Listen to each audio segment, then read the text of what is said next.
we're going to be talking about why do women gain belly fat in midlife. Alright, so I felt compelled to do this quick video because a recent New York Times article came out entitled, "Why Do Women Gain Belly Fat in Midlife?" Okay, so lots and lots of comments, lots of excitement, lots of buzz around this. So, because this is my space, because I am a weight management specialist, really focusing on women in midlife, I was like, okay, I'm dying to see what they're saying. Okay, so basically, the article didn't answer the question. So the question posed is, why do women gain belly fat in midlife? And they basically said, researchers don't know why. Okay, cool. And of course, there could be lots of different reasons why. It could be diet, it could be lack of exercise, it could be lifestyle, it could be hormones, many other reasons. But basically, the article didn't substantively answer that question. Okay, cool. But here's the real rub that I have with that article, is they also said experts don't know what to do about it either. They don't. And that was literally a statement. Like they don't know, experts don't know what to do about it. Well, wrong. That is completely wrong. Here is my rebuttal to that article. Some experts absolutely know what to do about it. And this is what I do. And so that's really got me fired up and excited, because for all the women that read that, really, at the end of the day, it talks about, well, we just need self-compassion. I'll get to that in a minute, because I do agree with that, for sure. But there is a solution. And so you don't have to go away from reading that article going, oh, I guess it's hopeless. I guess, as they say in the article, women in midlife will tend to go apple-shaped instead of pear-shaped. Another statement they make. So don't go away thinking, oh, well, I guess that's just a thing that I have to kind of contend with and settle for, because you do not. So I'm just going to very quickly, in this video, super quick video, just goes kind of over the basics of what you can do and why you don't have to settle for that. And I've also got a really cool little tip at the very end. So stick along to the end. This is going to be really quick. All right, so here's the deal.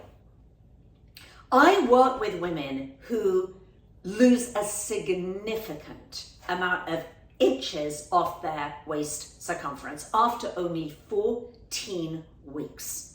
Okay, so I have lots and lots of data to show that this is absolutely inescapably true. And I think that's why I was so excited about doing a rebuttal to this, because I'm like, what? Experts do know what to do about it, and not to blow my own trumpet, but I am one of them. And most of the women, well, in fact, all of the women that I work with are in midlife. So we do know what to do about it, and there is something we can do about it. Now, another thing, that I agree with that article is that they're like, well, diet and lifestyle change. Well, they say diet and exercise changes aren't going to make a huge difference. Well, there's a wrong and a right there. So wrong diet can make a massive difference, and that's what I'm going to get to in a second.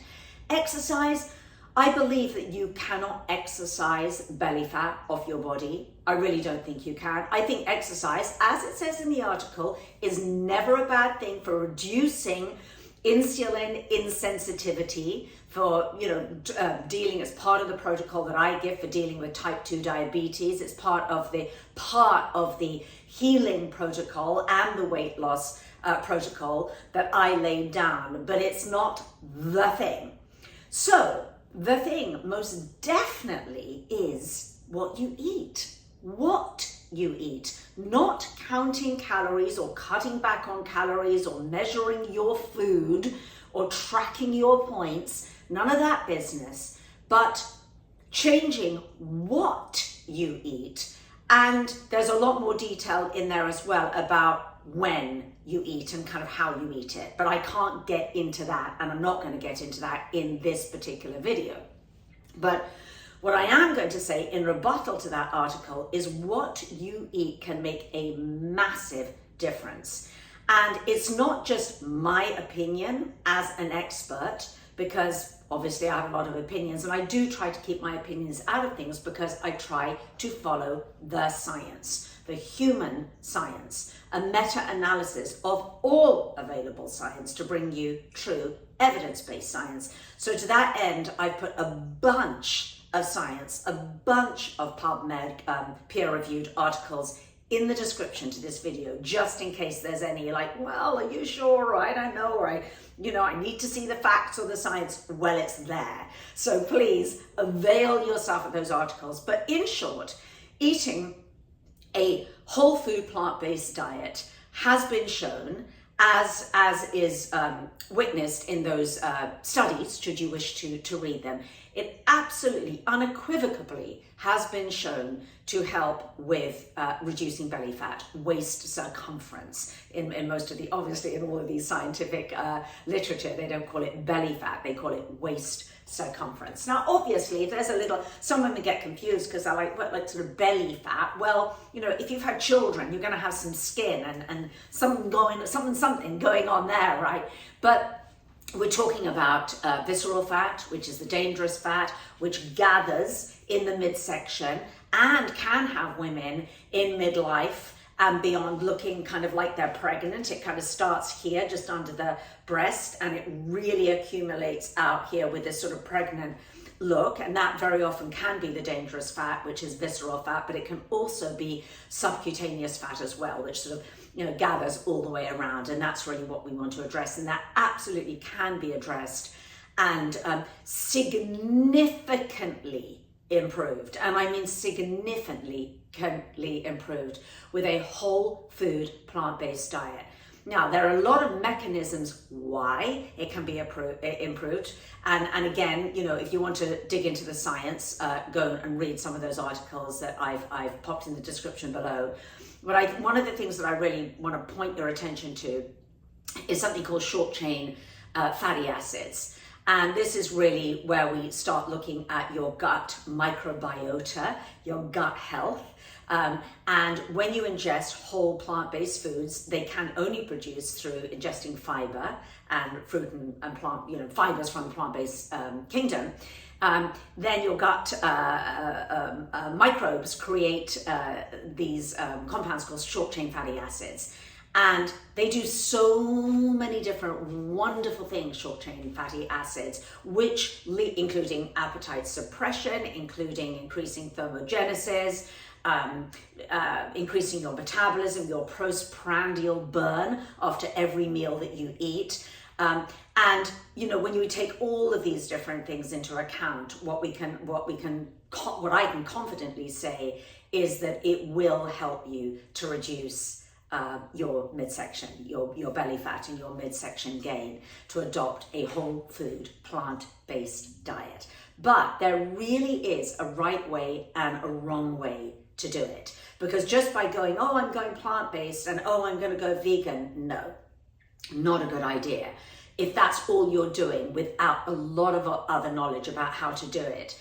And one of the really big missing pieces, and there are many missing pieces, but one of them I just want to lay down in this video, is a low-fat whole food plant-based diet.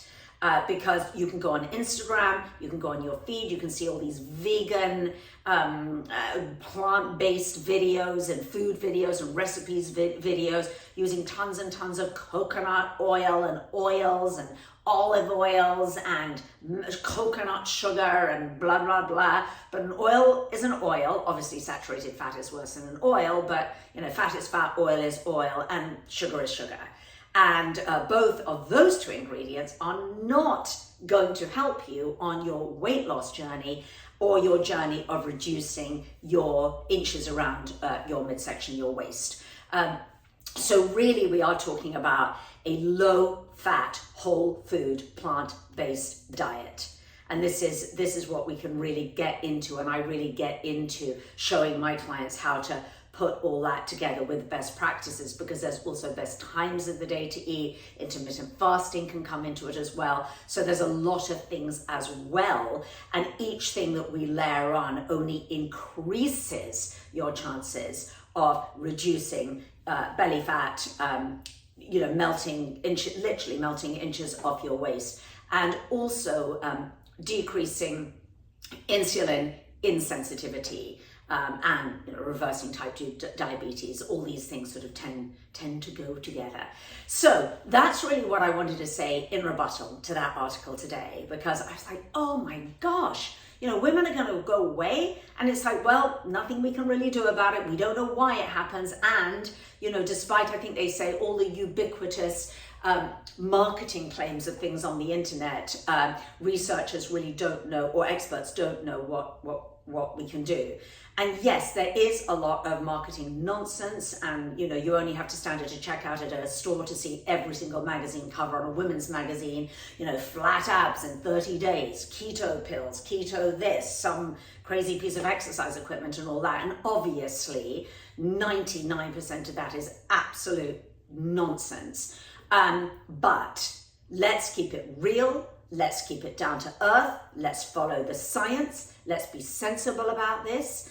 And that is where a low-fat, whole food, plant-based diet as a starting point is going to be the direction that you need to take. Now, I said that I'd give you a little tip, so I'm going to give you a little tip, and then I'm going to follow with the compassion piece, and then we're done. So the little tip I want to give you is that chia seeds.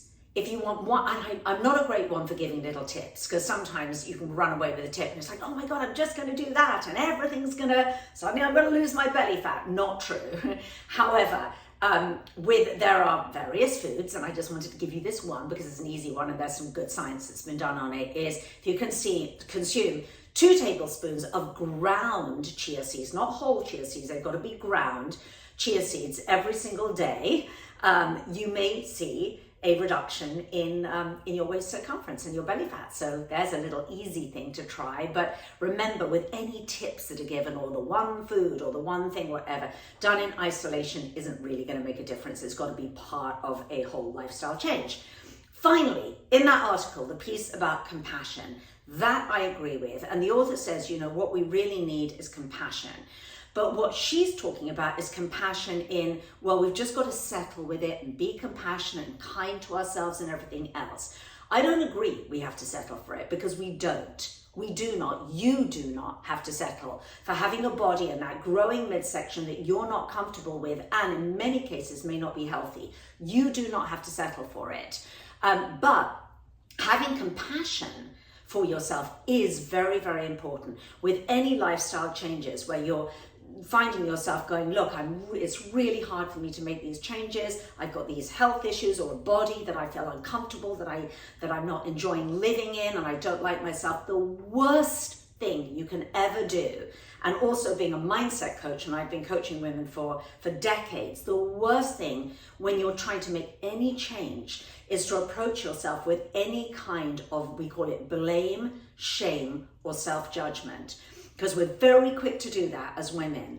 And the minute shame comes into it, blame or shame, you literally shut the door on being able to change. You cannot change because you're fighting against yourself. And when you're fighting against yourself, then you absolutely can't expand into a different version of yourself, and the version of yourself that you really want to be. So what we do instead, and what I invite you to do, is to treat what you're looking at or viewing, whether it's your body or your health situation or yourself, with curiosity, compassion, and kindness.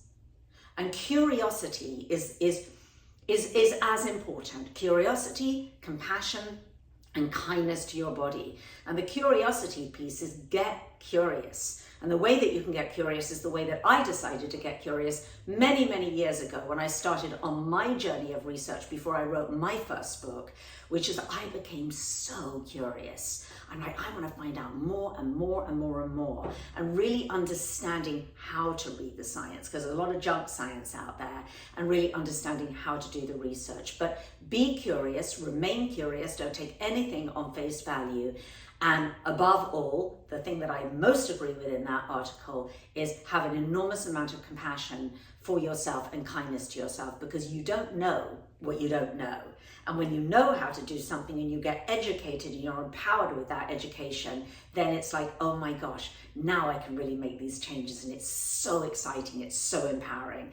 So if you want help with any of the above, if you have the not happy with the body that you're in, or you've got high cholesterol, type 2 diabetes, low energy, metabolic syndrome, whatever, and you just really need some help putting all of this together, watch my free masterclass. It's the 5 basic shifts that I give to my clients to start them off on their transformational journey. Link to that underneath this video. All right, thank you for watching. And I feel better after getting that off my chest. Because when I read articles like that, it's like, oh, don't leave them with that. Don't leave everybody with A, we don't know how it happens, and B, we don't know what to do about it, because we do.